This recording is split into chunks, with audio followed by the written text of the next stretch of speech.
बिस्मिल्लाहिर्रहमानिर्रहीम। नाज़रीन अस्सलाम वालेकुम, मैं हूँ इमरान वसीम।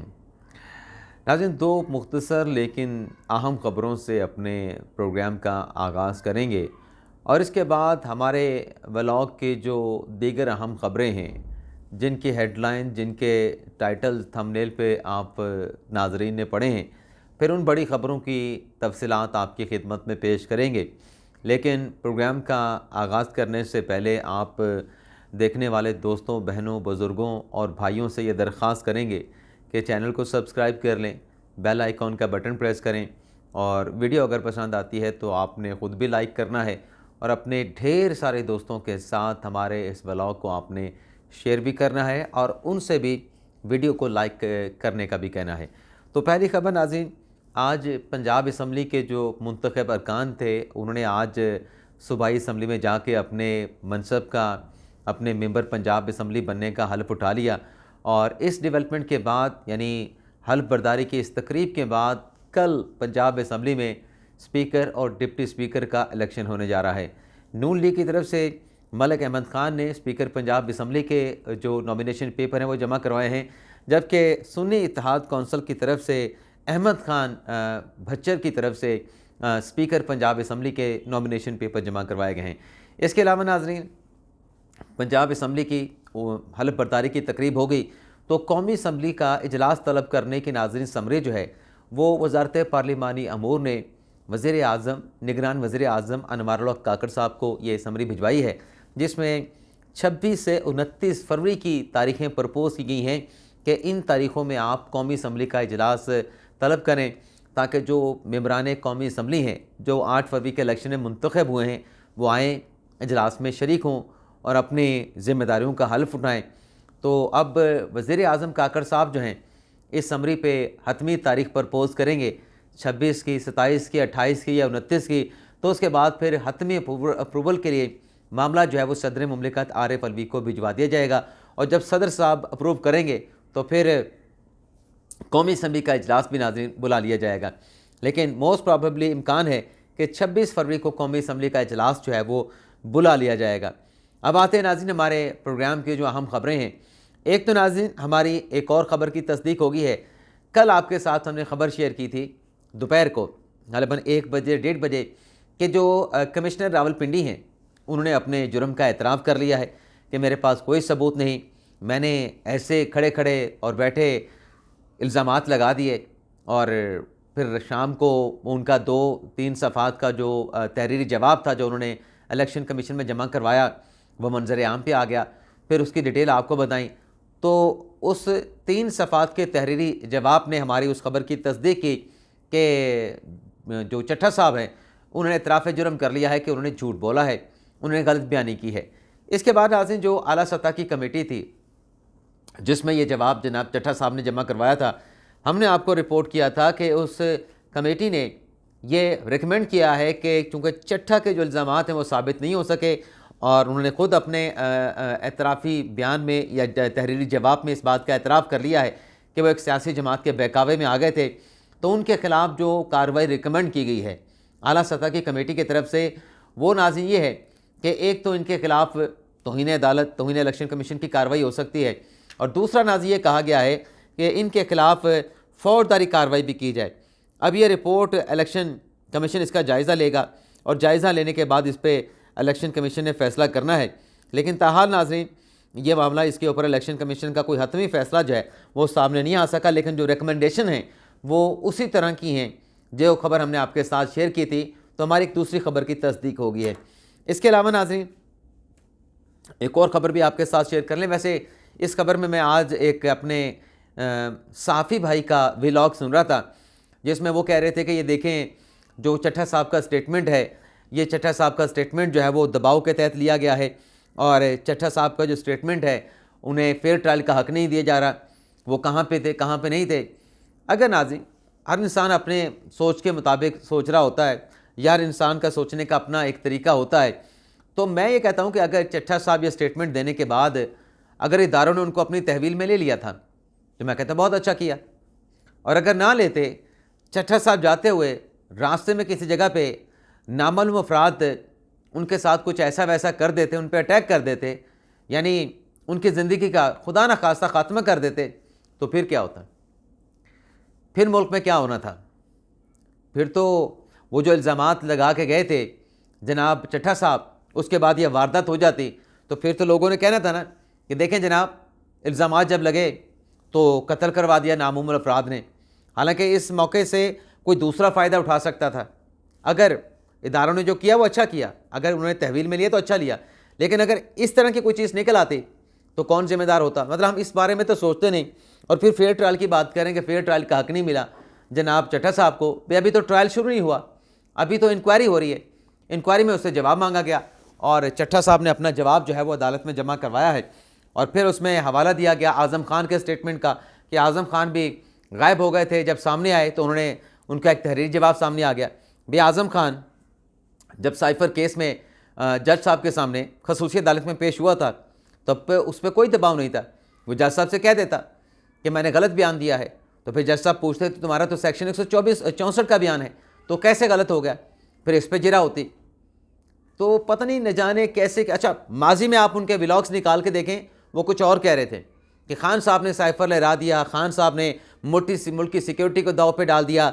9 मई के वाक़े के जिक्र करेंगे कि 9 मई जो है वो खान साहब ने फ़ौज में बगावत डालने की कोशिश की।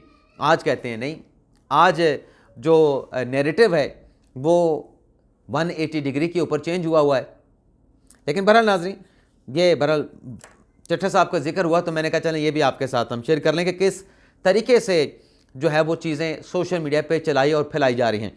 असद तूर साहब नाज़रीन आज FIA की जानिब से उनको बुलाया गया था और 8 घंटे जो है नाज़रीन वो FIA की तहवील में रहे असद तूर साहब। और फिर सिरिल अल्मेडा जो कि ट्विटर पे ट्वीट करके बता रहे थे कि अब जो है वो जनाब असद तूर साहब को जाने की इजाज़त दे दी गई है।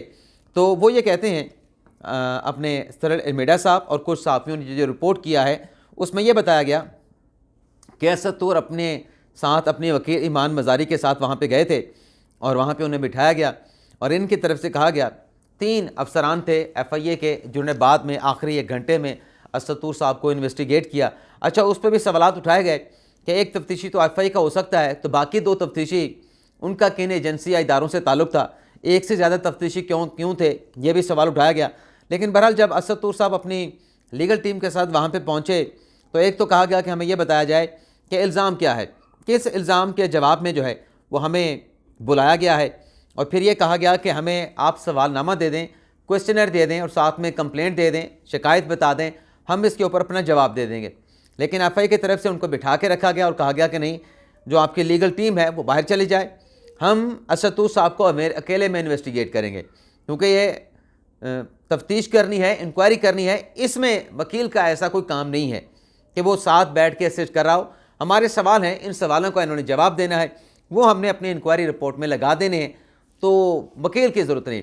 लेकिन वहाँ पे ज़रा ये बताते हैं कि ये ताख़ीर इस वजह से हुई कि FIA वाले भी चाह रहे थे, उनको बिठाया गया लंबा वहाँ पे ताकि इंतज़ार करें, और जब इंतज़ार होता है तो फिर इंसान किस किस स्टेट ऑफ माइंड में रहता है, तो ग़ालिबन उसकी ये वजह भी थी।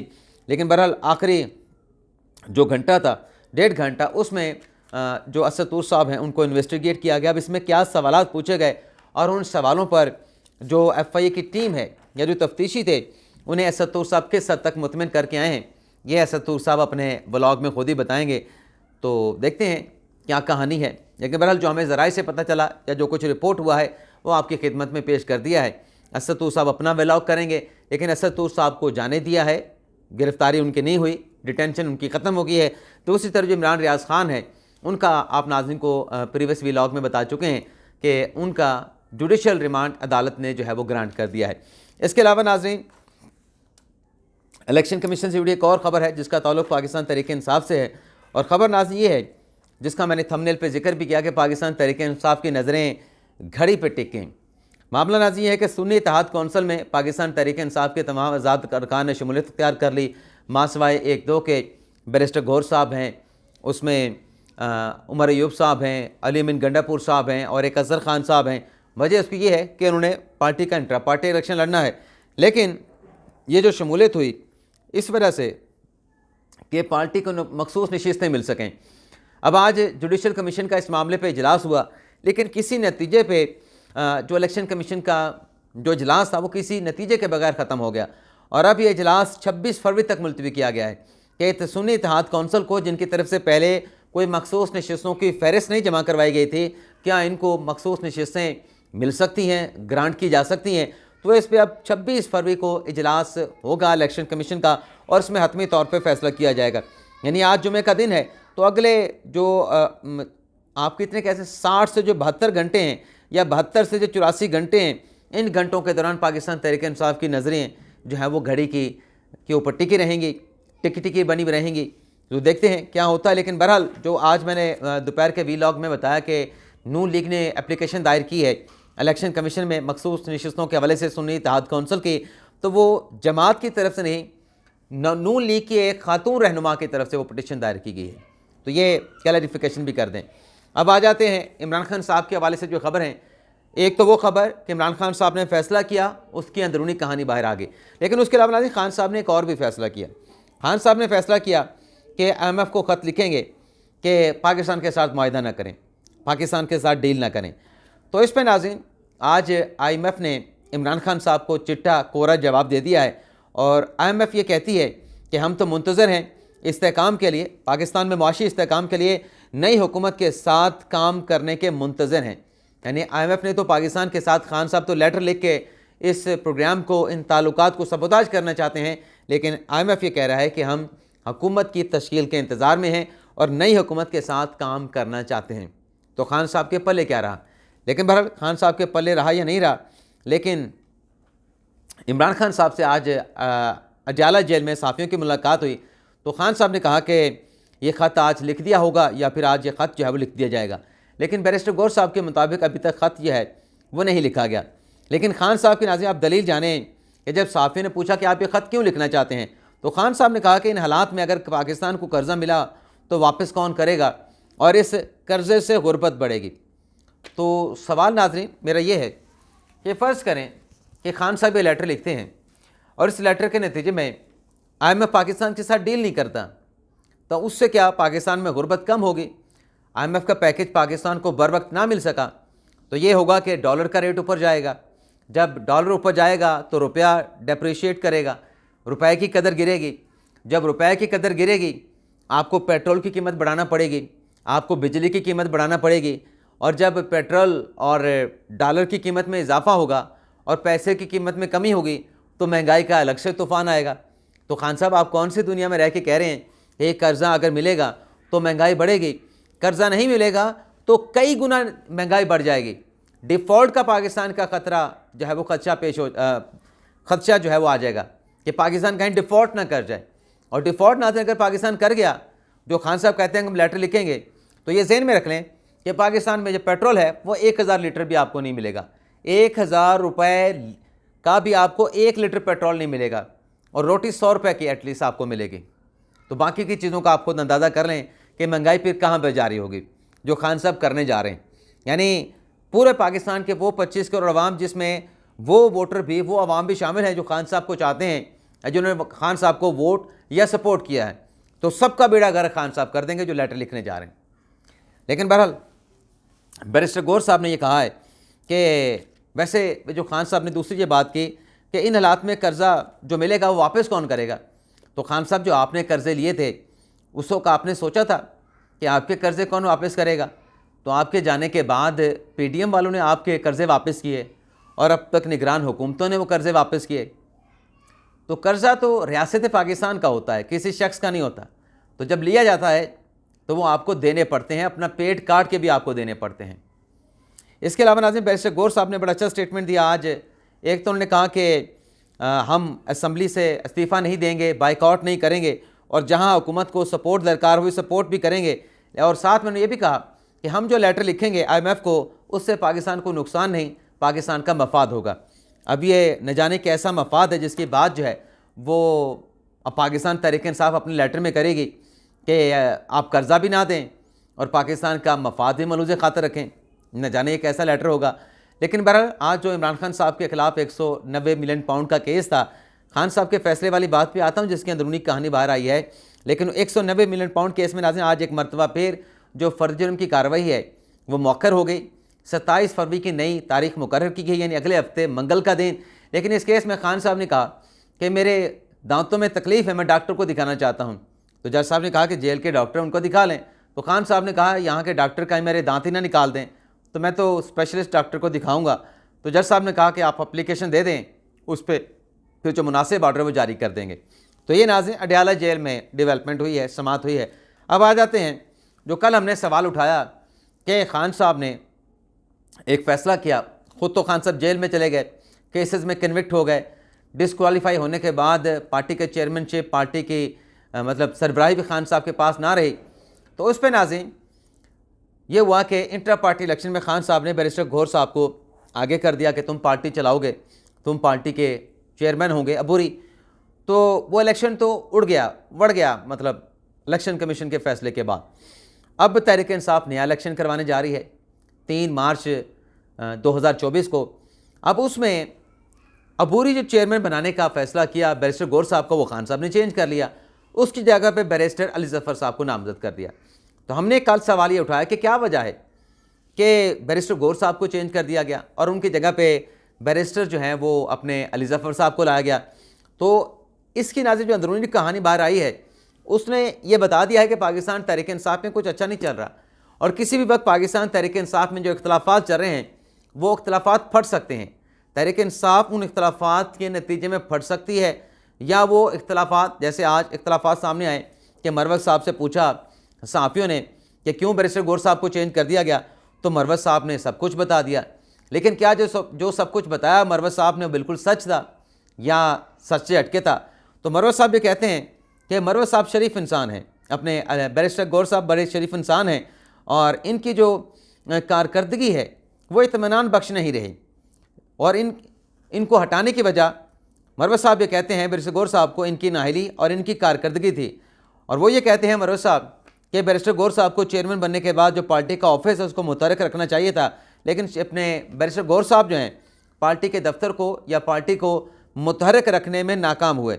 और फिर वो कहते हैं कि 3 माह का वक्त था, लेकिन उसमें जनाब बैरिस्टर गौहर साहब कामयाब नहीं हुए। और मरवत साहब ये भी कहते हैं कि गौहर साहब अपनी ज़िम्मेदारियों में नाकाम हुए। इंतखाबी नताइज के बाद जो अप्रोच चाहिए थी एक चेयरमैन से, अबूरी चेयरमैन से, तो वो अप्रोच भी इनकी बैरिस्टर गौहर साहब की काबिल सताइश नहीं थी। इनको लीड करना चाहिए था, लेकिन ये पीछे खड़े रहे, इन्होंने लीड नहीं किया। अब नाज़रीन, ये जो सारा शाखसाना बयान किया है शेर अफजल मरवत साहब ने, इसमें कुछ उनके अपने पर्सनल इख्तलाफात भी हैं गौहर साहब के साथ। वो भी आज लगता है कि बैरिस्टर गौहर के साथ उन इख्तलाफात को जनाब मरवत साहब ने सेटल करने की कोशिश की है। वो क्या थे, एक प्रेस कॉन्फ्रेंस करने चले गए थे पार्टी के सेक्रेटेरिएट में। बैरिस्टर गौहर साहब ने रोक दिया था कि आप ये ना करें, जब मैं प्रेस कॉन्फ्रेंस कर चुका हूं तो आपको नहीं करनी चाहिए। तो उस पर गौहर साहब नहीं रुके और अपनी प्रेस कॉन्फ्रेंस की। गौहर साहब ने जाके शिकायत लगाई। फिर ये निकल गए खैबर पख्तूनख्वा की तरफ। गौहर साहब ने आके कहा कि ये बग़ैर पूछे बग़ैर बताए निकल जाते हैं, रैलियाँ निकालने, सब कुछ करने, एतमाद में नहीं लेते, अपने फैसले करते हैं, अपनी मनमर्जी करते हैं। खान साहब को बताया गया, खान साहब ने मरवत साहब को डांट दिया। फिर सिंध चले गए थे, सिंध से इनको वापस बुलाया गया। खान साहब के नाम के साथ एलामिया जारी हुआ कि मरवत साहब को वापस बुला लिया गया है। तो वो जो मरवत साहब को अपने शिकवे शिकायत थे उसका आज जो है, यानी गौहर साहब जो इनको कहते थे कि आप ठंडा रह के चलें, ज़्यादा तेज़ ना चलें, धीमा चलें, आज उन शिकवों का वो बैरिस्टर गौहर साहब से जो है वो उसका इजहार कर रहे थे। तो ये सब जो कहा ये इस हद तक नहीं, हाँ है, लेकिन इस हद तक नहीं, क्योंकि बैरिस्टर गौहर साहब ने सब ने देखा कि बड़े अच्छे अंदाज में खान साहब के बग़ैर, खान साहब की अदम मौजूदगी में जितना उनकी कैपेसिटी थी, जितनी उनकी शख्सियत है, उससे बढ़ के उन्होंने पार्टी को चलाया है। मुश्किल वक्त में चलाया है, जब कोई साथ चलने को तैयार नहीं था, अकेला भाग दौड़ कर रहा होता था, कोई बंदा नहीं होता सपोर्ट करने के लिए। या वो पंजोथा बरादरन हुआ करते थे, या वो अपने वो यूसुफ चोई साहब हुआ करते थे। तो बड़ा अच्छा चला मेरी नज़र में तो बैरिस्टर गौहर साहब ने, और बड़े अच्छे उन्होंने बयानात भी दिए, एक लिमिट के अंदर रहते हुए अपना मैसेज आगे तक पहुँचाया। अब जो ये लोग कहते हैं कि कोई जारहाना मिजाज चाहिए था इसलिए खान साहब इनको चेंज किया, तो बैरिस्टर गौहर साहब को चेंज करके बैरिस्टर अली ज़फ़र साहब को लेके आए हैं। बैरिस्टर अली ज़फ़र साहब कौन से जारहाना मिजाज हैं? बैरिस्टर अली ज़फ़र साहब तो इनसे ज़्यादा धीमे मिजाज के हैं। वो भी बड़े अच्छे सुलझे हुए इंसान हैं, प्रोफेशनल लॉयर हैं, लेकिन इनसे ज़्यादा जो है वो सुलझे हुए, धीमे मिजाज के और बड़े धीमे अंदाज से बात करने वाली शख्सियत हैं, तो या तो इनकी जगह पे जारहाना अंदाज वाला किसी को लाते फिर तो हम कहते। लेकिन ये जो चीज़ें हुई हैं नाज़रीन, इसकी वजह यह है कि असद कैसर साहब ने भी जो है वो खान साहब को कुछ चीज़ें बताई, फिर मरवत साहब भी, और फिर लगे आते हैं कुछ और भी, जिसके बाद फिर बैरिस्टर गौहर साहब की जगह पे अली ज़फ़र साहब को लाया गया। लेकिन ये चेंजिंग PTI के अंदर इख्तलाफात का नतीजा है, इख्तलाफ राय का नहीं, इख्तलाफात का नतीजा है। अब ये इख्तलाफात नाज़रीन किसी वक्त फट के बाहर भी आ सकते हैं। एक तो आज मरवत साहब ने छक्का मारा, इख्तलाफात बाहर लेके आए हैं, मज़ीद भी बाहर आ सकते हैं। इजाज़त चाहते हैं नाज़रीन, अल्लाह हाफ़िज़।